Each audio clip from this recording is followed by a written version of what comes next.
Good morning everyone. मैं गंगोली हाट गया था और आज मैं आपके सामने गंगोली हाट के अनुभव को शेयर करना चाहता हूँ। सबसे पहले मैं अपने फिजिक्स वाले सर का धन्यवाद करना चाहता हूँ कि उन्होंने मेरे को चयन किया और वहाँ को ले जाने के लिए मेरे को चुना।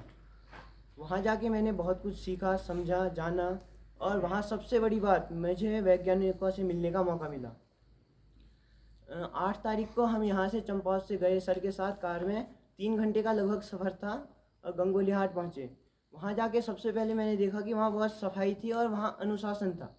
वहाँ के अनुशासन ने मुझे बहुत प्रभावित किया। वहाँ हर एक चीज़ अनुशासन से चलती थी। हम थोड़ी देर घूमे शाम के टाइम, फिर रात को एक वहाँ हॉल में बिठाया गया हमें और वहाँ हमें निर्देश दिए गए कि यहाँ कैसे रहना है, क्या करना है, कैसे अनुशासित रहना है। वहाँ हमें सब वैज्ञानिक, कुछ वैज्ञानिक आ गए थे, उनसे मिलने का मौका मिला तभी और तथा हमें बताया कि यहाँ कैसे रहना है। और फिर उसके बाद हमने भोजन किया। भोजन की व्यवस्था, सोने की व्यवस्था सब अच्छी थी। वहाँ आप लोगों के मन में होता होगा कि लड़कियों के लिए अच्छी व्यवस्था नहीं है, लेकिन वहाँ लड़कों और लड़कियों के लिए बहुत अच्छी व्यवस्था है। अलग अलग कमरे हैं लड़कों और लड़कियों के लिए। और लड़कियाँ भी बहुत आई थी, अन्य स्कूलों से बहुत आई थी।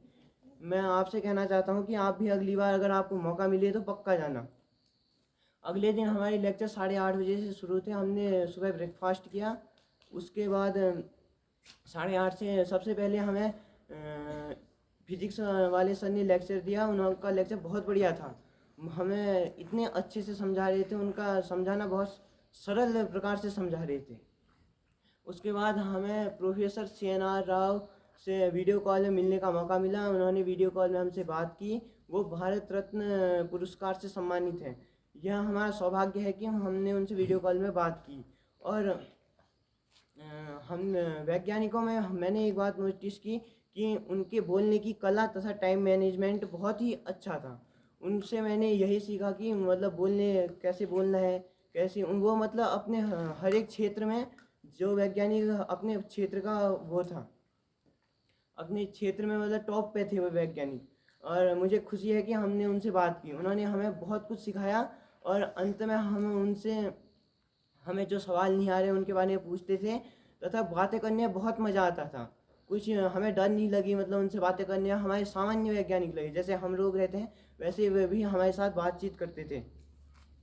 और फिर ऐसे ही एक दिन गुजरा। फिर हमने ऐसे ब्रेक भी मिलते रहे। रात को खाना मिलता था, समय पे हम सो जाते थे। रात को प्रोग्राम भी होते थे। अगले दिन भी ऐसे ही लेक्चर हुए। लेक्चरों से हमने बहुत कुछ सीखा, समझा। जो टॉपिक यहाँ हमें वैसे क्लास में समझ नहीं आते थे, वो लेक्चर में सर ने इतने अच्छे से बताया, उदाहरण के साथ बताया, हमें बहुत अच्छे से समझ आया। लेकिन हमारी, मैं थोड़ा इंग्लिश में वीक था क्योंकि वहाँ सभी ज़्यादा इंग्लिश में बोल रहे थे, इसलिए मेरी इंग्लिश कमज़ोर होने के कारण मैं थोड़ा उसमें ध्यान नहीं दे पाया और सब ठीक था। और लास्ट दिन हमने लास्ट में अपना इंट्रो भी दिया, हमने वहाँ फीडबैक भी दी और बहुत मज़ा आया हमें। अगले दिन फिर हम वापस आ गए पाताल भुवनेश्वर, हाट कालिका भी घूमे। धन्यवाद।